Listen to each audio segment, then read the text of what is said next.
Chapter 2. The Search for a Site. On steamer Morning Star on the Cumberland River, June 13, 1904. Elder A. G. Daniels, Washington, D.C.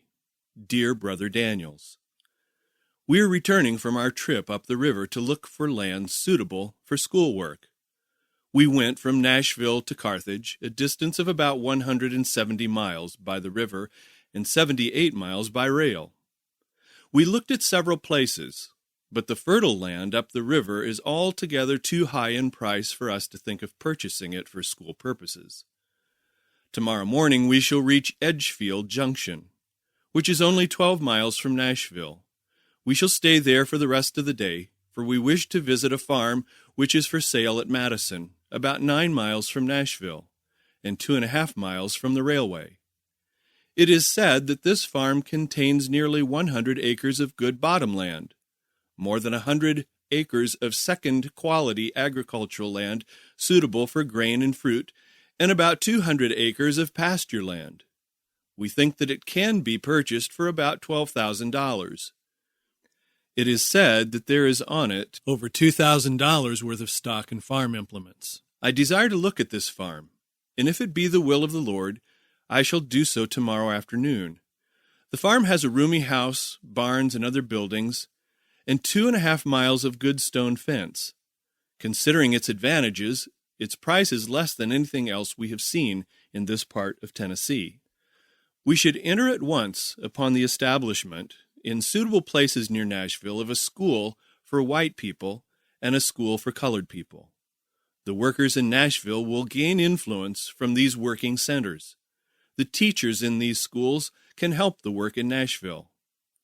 I have been instructed that the land on which our school shall be established should be near enough to Nashville that there might be a connection between the schools and the workers in Nashville. Further than this, there are in Nashville large institutions for the education of the colored people, and our colored school is to be near enough to these institutions for the wing of their protection to be thrown over it. There is less inclination to oppress the colored people in this section of Tennessee than in many other parts of the South. Prejudice will not be so easily aroused.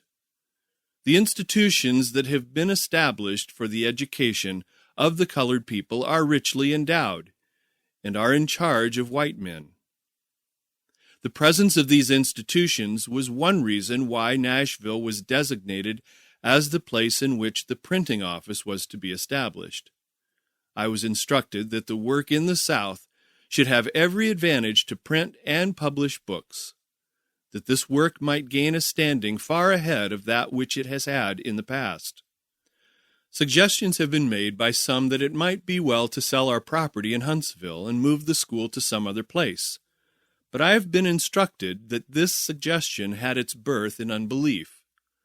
Our school in Huntsville is in a good location, and the large state normal school for the training of colored teachers, which is carried on not far from there by those not of our faith, has created an influence in favor of educating the Negro, which our people should appreciate.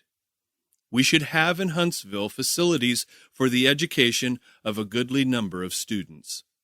We should have a primary school and a school for more advanced students. It would take years to build up in a new place the work that has already been done in Huntsville. My soul is stirred within me as this matter is presented to me.